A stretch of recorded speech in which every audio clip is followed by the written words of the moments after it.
Hello बच्चों, कैसे हो आप लोग। उम्मीद है बहुत अच्छे होंगे और बहुत मन लगा के पढ़ाई भी कर रहे होंगे। तो अभी हम लोग बिहार बोर्ड के क्लास 5 का ईवीएस पढ़ रहे हैं। तो इसमें हम लोग चैप्टर 11 तक कंप्लीट कर चुके हैं, चैप्टर भी साथ ही साथ क्वेश्चन आंसर भी। तो आज की क्लास में हम लोग चैप्टर 12 पढ़ेंगे। चैप्टर 12 है मान गए लोहा। तो इसका भी क्वेश्चन आंसर हम लोग साथ में ही करते चलेंगे। तो चलिए स्टार्ट करते हैं। यहाँ पे सुखदा और संजय दो भाई बहन हैं। एक स्टोरी दी गई है, स्टोरी के माध्यम से बताया गया है। दोनों एक दिन अपने विद्यालय में दीवार पर कुछ पढ़ रहे थे। दीवार पर लगी पोस्टर को पढ़कर बच्चों में बहुत ज़्यादा उत्सुकता जग गई। अब कक्षा में शिक्षक और बच्चों के बीच जो है वो संवाद शुरू हो जाता है। पोस्टर पर पढ़े सूचना के आधार पर नरेश ने कहा कि विश्व विकलांगता दिवस पर विशेष कार्यक्रम आयोजित किया जाता है। जो पोस्टर पे लिखा हुआ था उसको पढ़ने के बाद यहाँ पे चर्चा हो रहा है। नरेश कह रहा है कि विश्व विकलांगता दिवस पर विशेष कार्यक्रम जो है वो आयोजित किया जा रहा है। ठीक है, तभी शिक्षक भी वहाँ पहुँच गए। चलो बच्चों, अपनी अपनी कक्षाओं में चलो और आप सबको कक्षा में इसके बारे में बताया जाएगा। कक्षा में शिक्षक ने सभी बच्चों से पूछा, आपको इस पोस्टर को पढ़कर क्या सूचना मिलती है।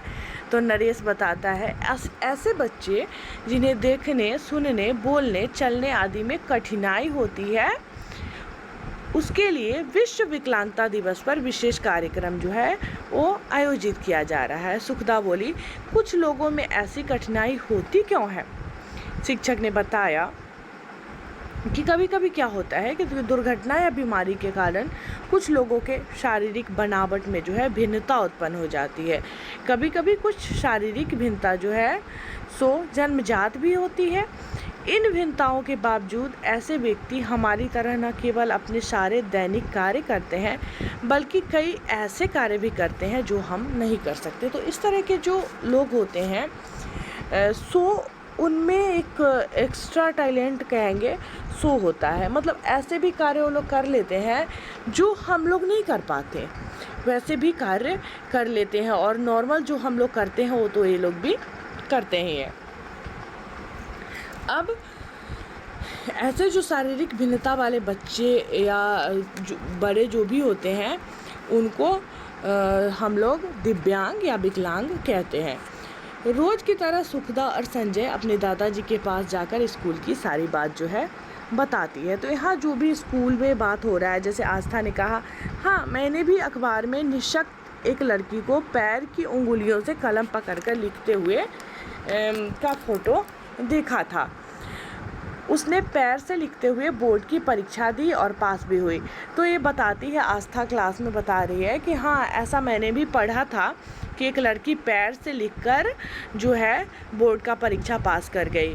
जो फ़ोटो मैंने ऐसा देखा था। शिक्षक ने बताया कि मैं पहले नेत्रहीन बच्चों के विद्यालय में पढ़ाता था। वहाँ के बच्चों ने विद्यालय के वार्षिक उत्सव पर शिक्षक की मदद से एक नाटक प्रस्तुत किया था। सभी ने उसे बहुत सराहा था। तो ये जो शिक्षक हैं सो बताते हैं कि एक नाटक हुआ था वार्षिक उत्सव पर शिक्षक की मदद से, तो सभी ने उसको बहुत ज़्यादा पसंद किया था। शारीरिक बनावट में भिन्नता के बावजूद लोग क्या क्या कर लेते हैं, लिखिए। तो क्वेश्चन का आंसर देना है। शारीरिक बनावट में भिन्नता के बावजूद लोग घूमना, दौड़ना, पढ़ना, सोना, रोना, हंसना इत्यादि दैनिक कार्य करते हैं, बल्कि कई ऐसे कार्य भी कर लेते हैं जो कार्य हम नहीं कर सकते। नेक्स्ट है, सोच कर लिखिए कि वे लोग यह सब कैसे कर पाते होंगे।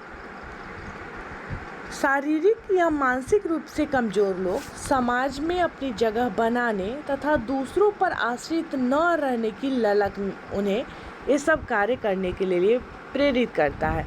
परेशानियां तो होती है, परंतु धीरे धीरे यह आदत का रूप ले लेती है। हाथ से कमज़ोर लोग काम धीरे धीरे करते हैं तथा कम से कम वजन उठाते हैं। पैर से लाचार लोग जो है डंडा का सहारा लेकर चलते हैं। इसी प्रकार विकलांग लोग जो है अपना जीवन जीते हैं।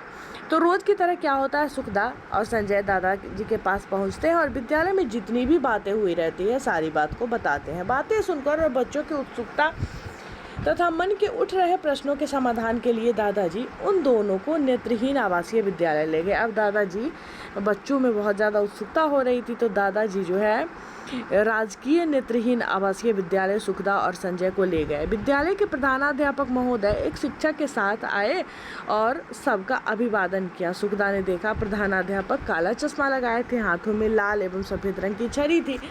तो अब जो इसके दादाजी ले जाते हैं सुखदा और संजय को तो राजकीय नेत्रहीन आवासीय विद्यालय में, तो वहाँ के प्रधानाध्यापक आते हैं और सबका अभिवादन करते हैं। और प्रधानाध्यापक जो है काला चश्मा लगाए हुए थे, साथ ही हाथों में लाल एवं सफ़ेद रंग की छड़ी भी थी। प्रधानाध्यापक, आइए हम सबसे पहले छात्रावास चले। प्रधानाध्यापक जो है कहते हैं कि चलिए हम लोग सबसे पहले जो है छात्रावास में चलते हैं। ठीक है,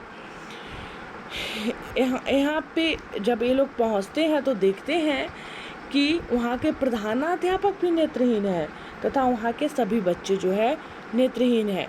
ठीक है, अब सुखदा और संजय सोच में पड़ जाता है कि पता नहीं नेत्रहीन बच्चे कैसे रहते होंगे। छात्रावास के सभी छात्र अपने अपने काम में लगे थे। कुछ कपड़े धो रहे थे, कुछ सामान्य लोगों की तरह स्नान घर और अपने कमरे की ओर जा रहे थे। छात्रावास में उनके बिस्तर, पुस्तक आदि ढंग से सजे हुए थे। तो अब सुखदा और संजय को लेकर उसके दादाजी हॉस्टल में जाते हैं जो वहाँ का छात्रावास था। तो वहाँ ये लोग देखते हैं कि बच्चे मतलब एकदम नॉर्मल बिहेव कर रहे हैं, जैसे सामान्य लोग होते हैं उसी तरह से। कुछ बच्चे अपना कपड़ा धो रहे हैं, कुछ स्नान कर रहे हैं, कुछ स्नान घर से जो है रूम की तरफ जा रहे हैं और उनके रूम का जो बिस्तर है, बुक है, सब कुछ अच्छे से रखा हुआ है, मतलब ढंग से सजा हुआ है। संजय ने पूछा, एक गीत संगीत की आवाज़ कहाँ से आ रही है? प्रधानाध्यापक ने बताया कि यह आवाज़ संगीत कक्ष से आ रही है, हम वहीं चल रहे हैं। अब इसको एक संगीत का आवाज़ जो है सुनाई देने लगता है बच्चे को। तो यह पूछता है कि यह संगीत का आवाज़ जो है कहाँ से आ रही है? तो इसके जो वहाँ के प्रधानाध्यापक थे वो बोलते हैं कि संगीत कक्ष से जो है आवाज़ आ रही, हम सभी वहीं पे चलते हैं। संगीत कक्ष में 8-10 बच्चे तबले, हारमोनियम आदि पर गा बजा रहे थे। तो वहाँ जब ये लोग जाते हैं तो देखते हैं कि 8-10 बच्चे जो है तबला, हारमोनियम आदि लेके वहाँ पे गाना गा रहे थे और बजा रहे थे। प्रधानाध्यापक, वैसे तो इस विद्यालय के प्रायः सभी विद्यार्थी गीत संगीत में रुचि रखते हैं, परंतु कुछ विद्यार्थी तो गायन वादन में बड़े निपुण हैं। तो प्रधानाध्यापक पूरी जानकारी देते हैं कि यहाँ के जो बच्चे हैं लगभग सभी बच्चे गीत संगीत में रुचि रखते हैं, लेकिन कुछ बच्चे ऐसे हैं जो पूरी तरह से गायन वादन में निपुण हैं। उन्होंने जिला और राज्य स्तर पर कई पुरस्कार भी जीते और बताते हैं कितने ज़्यादा निपुण हैं कि जिला और राज्य स्तर पर कई पुरस्कार भी जीत चुके हैं। एक दूसरे कमरे के ऊपर पुस्तकालय का बोर्ड लगा था, वहाँ मोटी मोटी पुस्तकें सजा कर रखी थी। दादाजी, देखो सुखदा, ये पुस्तक ब्रेल लिपि में लिखी है। तो दादाजी उसको बताते हैं उस पुस्तक के बारे में कि यह जो पुस्तक है यह ब्रेल लिपि में लिखी गई है। ब्रेल लिपि जो है एक खरे आयताकार स्लेट में 6 बिंदु को उभार कर, आप साइड में चित्र देख सकते हैं, तो उभार दिया जाता है, उभार कर लिखा जाता है। और नेत्रहीन बच्चे जो उभरा हुआ भाग होता है उस पर अपना उंगली डाल के, उंगली से स्पर्श करके समझ जाते हैं कि ये कौन सा अक्षर है। सुखदा और संजय यह जानकर बड़े प्रभावित हुए। बहुत इनको जो है वो आश्चर्य लगता है, बहुत ज़्यादा प्रभावित होते हैं सुखदा और संजय इन सभी चीज़ों को देखकर। क्वेश्चन है, नेत्रहीन बच्चे छात्रावास में क्या क्या कर रहे थे? तो अभी हम लोग पढ़े हैं कि नेत्रहीन बच्चे सारे छात्रावास में अपने अपने काम में लगे हुए थे। कुछ बच्चे कपड़े धो रहे थे, कुछ स्नान घर तथा अपने कमरे की तरफ आ जा रहे थे। 8-10 बच्चे संगीत कक्ष में तबला, हारमोनियम बजा रहे थे। कुल मिलाकर सभी बच्चे सामान्य बच्चे की तरह अपने अपने दैनिक कार्यों में लगे हुए थे। नेक्स्ट है, नेत्रहीन बच्चे कैसे पढ़ते हैं? तो अभी हम लोग पढ़े हैं कि ब्रेल लिपि जो है वह एक आयताकार स्लेट में 6 बिंदु को उभार कर लिखा जाता है और जो नेत्रहीन बच्चे होते हैं उस उभारों पर जो बिंदु उभरा हुआ रहता है उस बिंदु पर उंगली से स्पर्श करके समझ जाते हैं कि क्या लिखा हुआ है। ठीक है, अब है 3 दिसंबर को विश्व विकलांगता दिवस पर आयोजित कार्यक्रम में शिक्षकों के साथ संजय, सुखदास, संजय और विद्यालय के सभी बच्चे पहुंचे। तो 3 दिसंबर को जो है विश्व विकलांगता दिवस मनाया जाता है। उस कार्यक्रम में सभी लोग जो है वो पहुंचते हैं और सुखदा और संजय भी पहुंचते हैं। नगर भवन में लगी कुर्सियों पर विभिन्न प्रकार के शारीरिक चुनौतियों वाले व्यक्ति बैठे थे। दीवारों पर विभिन्न प्रकार के पोस्टर व बैनर लगे थे। इन पर समाज कल्याण विभाग के द्वारा निःशक्त व्यक्तियों एवं छात्र छात्राओं के लिए चलाए जा रहे कार्यक्रमों की जानकारी दी गई थी। छात्र छात्राओं को दी जाने वाली सुविधा के बारे में जानकारी दी गई थी। तो यहाँ पे जो है दीवार पर बहुत सारे पोस्टर और बैनर लगे हुए थे और उस पर जो समाज कल्याण विभाग की तरफ से जो निःशक्त व्यक्ति होते हैं या निःशक्त छात्र छात्रा हैं उनके लिए कौन कौन सी कार्यक्रम चलाई जाती है उन सबों की जानकारी जो है वो दी गई थी। विश्व विकलांगता दिवस के अवसर पर शारीरिक चुनौती वाले व्यक्तियों के लिए विभिन्न प्रकार की खेल प्रतियोगिता का आयोजन जो है वो किया गया। प्रतिभागियों ने बड़े उत्साह से भाग लिया। पोलियोग्रस्त इकबाल अहमद ने सबसे ज़्यादा पुरस्कार जीते। तो इसमें एक बच्चा है पोलियोग्रस्त इकबाल अहमद, इसने सबसे ज़्यादा पुरस्कार जीते। उसके चेहरे से आत्मविश्वास